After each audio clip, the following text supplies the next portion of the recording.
Hey, this is Aaron, and today I'm going to do a interior walkthrough in the 2022 Toyota Tundra. This is the limited edition with the TRD off-road package. So not the hybrid, this is the standard turbo V6, and it has the limited edition package, which is just on the upper end of the middle tier in terms of models, and then the TRD off-road package adds the 4x4 off-road gear and a couple other things. So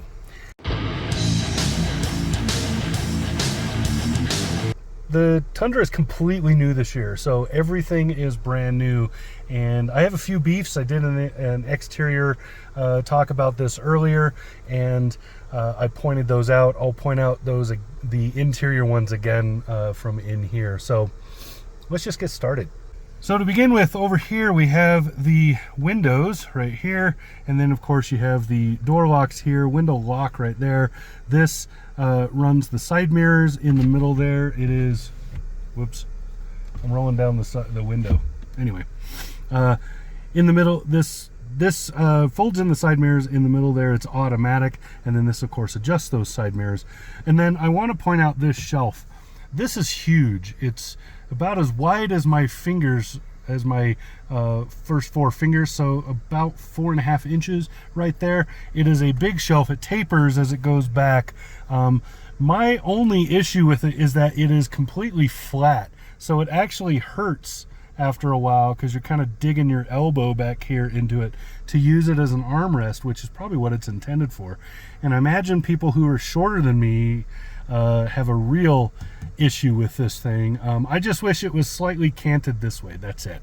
Anyway, first of the vents right there, they're large, pretty aggressive. I have it turned off right now, so I'm going to start sweating because this is a serious sweat box in here.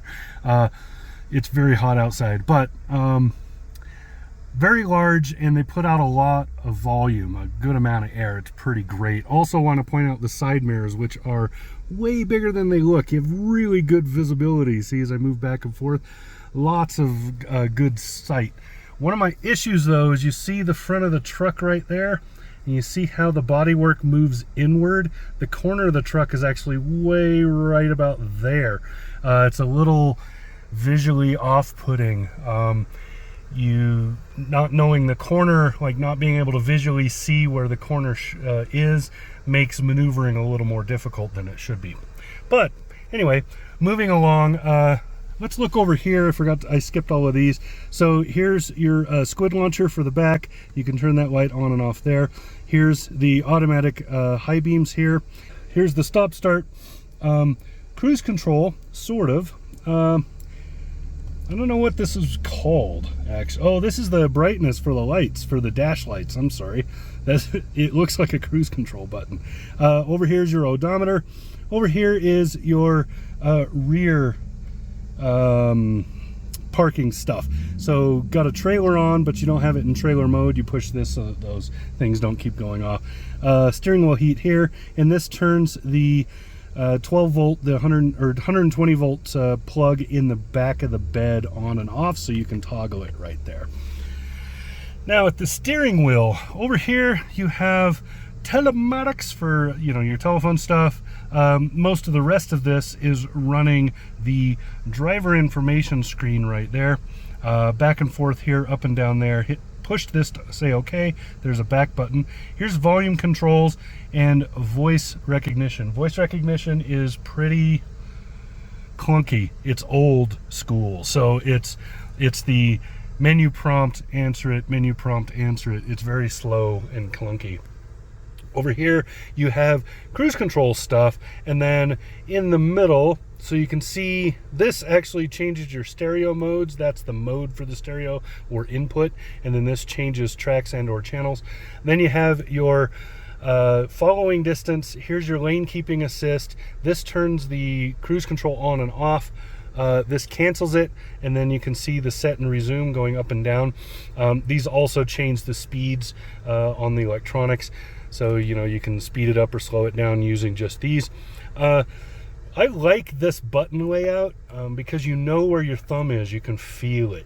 like this. So you don't have to look every time. You can just feel where your thumb is to run these, with the exception of this right here, but you can still learn to feel it like that. So pretty cool. I like these buttons a lot. They get intuitive quickly. Over here is the lighting controls and also the signal turns up and down, and then you can see fog lamps are here in the middle, and then back and forth for your brights. Over here, there you go, is washer wipers and so on, and then you can see you pull it forward towards you to squirt the front window. The rest of it's pretty obvious. Now, gauge cluster. I like this gauge cluster a lot. It is a physical gauge cluster. It is not electronic. But the glass has a curve to it coming towards you like this, which mitigates a lot of glare. It's amazingly visible most of the time. Over here is, of course, tachometer. Up there is your oil. Over here is your battery. Down there is your water heat for the engine coolant. Over here is your speedometer with Canuck miles per hour in the middle, and then down there is your fuel gauge. And then in the middle, of course, is that giant driver information screen. Now, if I go back and forth through these menus just a little bit, you can see some of the options and things you can do in there. They're pretty standard fare. There's really nothing special in there. I've been mostly just leaving it here. So, and you can see how hot it is outside. It's terrible. So over here, let me just put my finger in there. There you go. Infotainment screen. It's gigantic. It's huge. Like Donald Trump. Huge. You have to pronounce it like him to really emphasize what it is. It's a nice big, nice and crisp screen. And then let me see, if I go to, say, navigation like this, you can see how, well, it's not bringing anything up. I don't know where the maps are. But anyway, let's go over to, say, right here. And you can see some of what I've been doing. So miles per gallon, this is advertised with really good miles per gallon. I've never seen it. You can get close, but I've been 2 miles an hour, or 2 miles a gallon shy pretty consistently. So that's what I'm going to call it. I talked more about that in the full review. Down here below that, this screen, by the way, is great, but the menu system is kind of clunky. You've already seen how I kind of was like, where the hell do I go to find stuff? Because there's no like obvious physical home button or anything like that. It's honestly, it's a terrible setup. It's better than it was, but not by a whole lot. Anyway, Toyota's not known for infotainment. Over here is volume control, back and forth, and then you can see across the top the lettering here. This is mostly for your climate, and then below this you can see bun warmers, coolers. I just turned it off using that, and then you have your defrosts right there.